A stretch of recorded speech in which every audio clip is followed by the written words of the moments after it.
Lanjut, Mas Toto. Wasabit, dan tetapkanlah akdamana, kaki-kaki kami, pendirian kami untuk berjihad.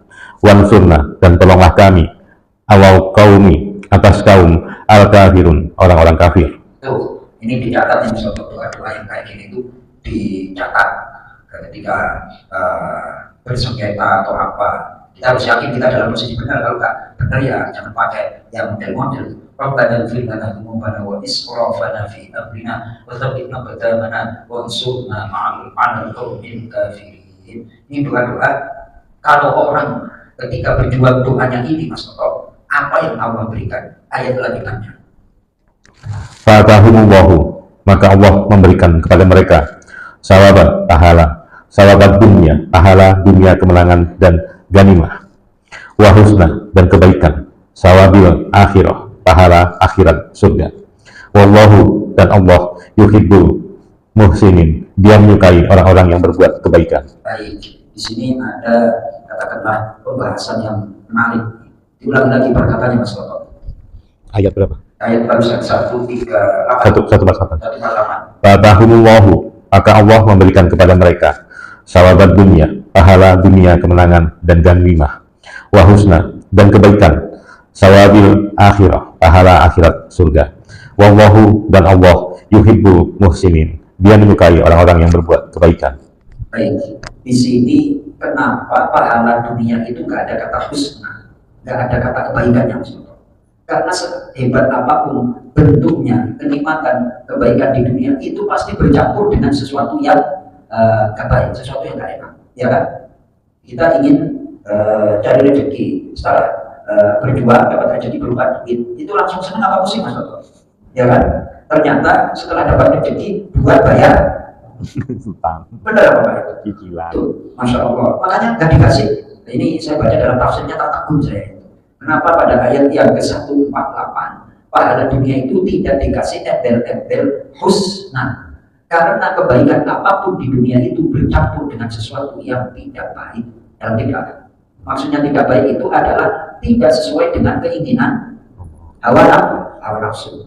Ingin apa namanya, nyampe di rumah makan Padang, terus akhirnya udah ada duit dan segala macam, malah yang diinginin habis Mas Toto minumnya. Yuk, kecewa apa enggak? Sering ngomong enggak seperti itu Mas Toto? Gak usah jauh-jauh, yang baris, badan sehat, mobil oke, duit oke. Ayo kita sono. Ternyata mohon maaf Pak, mau tutup, soalnya habis minumnya semuanya. Ayo, ya kan? Itu apa namanya?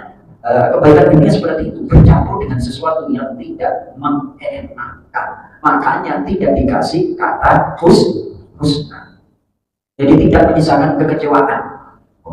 Ini saya jumpai dalam tafsir Syekh Wahbah Zuhaili, itu saya baca ini. Ulang-ulang Mas Toto, biar kita gak kecewa ya.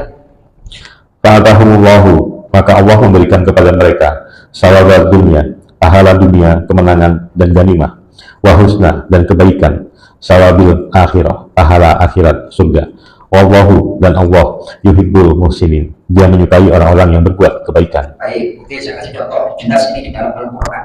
Udah dapat kemenangan, dapat ghanimah, apa yang terjadi? Ini bukan surah Al-Anfal, surah apa? Surah Al-Anfal Pak Aris. Surah Al-Anfal ayat yang halamannya langsung aja. Halaman 177. Nih, ini pahala dunia berupa kemenangan, yakni yang kemenangan plus dapat ghanimah, harta rampasan perang. Halaman 177 ayat 1 langsung terjemahnya Mas Toto. Mereka menanyakan kepada Muhammad tentang pembagian harta rampasan perang. Katakanlah, harta rampasan perang itu milik Allah dan Rasul menurut ketentuan Allah dan Rasulnya. Maka bertakwalah kepada Allah dan perbaikilah hubungan di antara sesamamu, dan taatlah kepada Allah dan Rasulnya jika kamu orang-orang yang beriman. Asbabun nuzul. Ubadah bin As-Samit radhiyallahu anhu menuturkan bahwa pada waktu terjadi perang Badar, kaum muslim memperoleh kemenangan yang besar. Pasukan kaum muslim saat itu dibagi menjadi 3 kelompok. Satu kelompok turun langsung membunuh kaum kafir, satu kelompok menjaga markas, dan kelompok yang lain setia mengawal Nabi Muhammad SAW. Saat itu, kelompok yang menjaga markas berhasil mengumpulkan harta rampasan perang dari kaum kafir yang telah dibunuh kelompok pertama. Lalu pada waktu malam pembagian harta rampasan perang, kelompok yang mengumpulkan harta rampasan berkata, "Kami yang telah mengumpulkannya, karena itu tidak ada orang lain yang berhak mendapatkannya." Kelompok yang pertama berkata, kamilah yang lebih berhak mendapatkannya, karena kami yang telah membunuh kaum kafir dan mengalahkan mereka.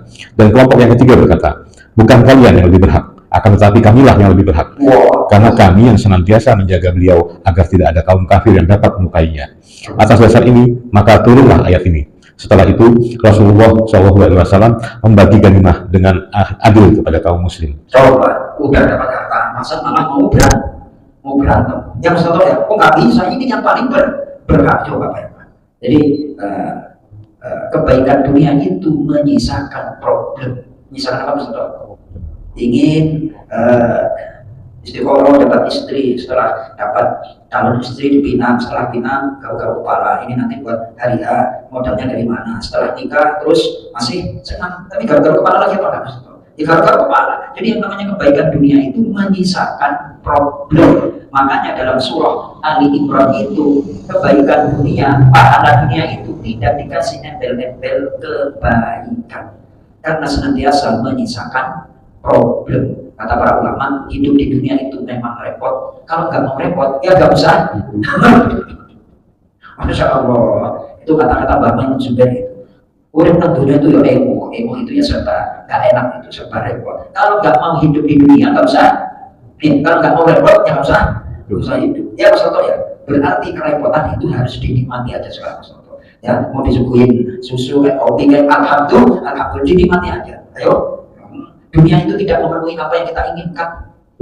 Betul Mas Saudara? Inginnya kayak gini, ternyata yang kita terima kayak gini, lalu mau menggerutu terus, ya nggak bisa nikmati terus, ya keberatan ya. Nah, ya sudah dinikmati aja.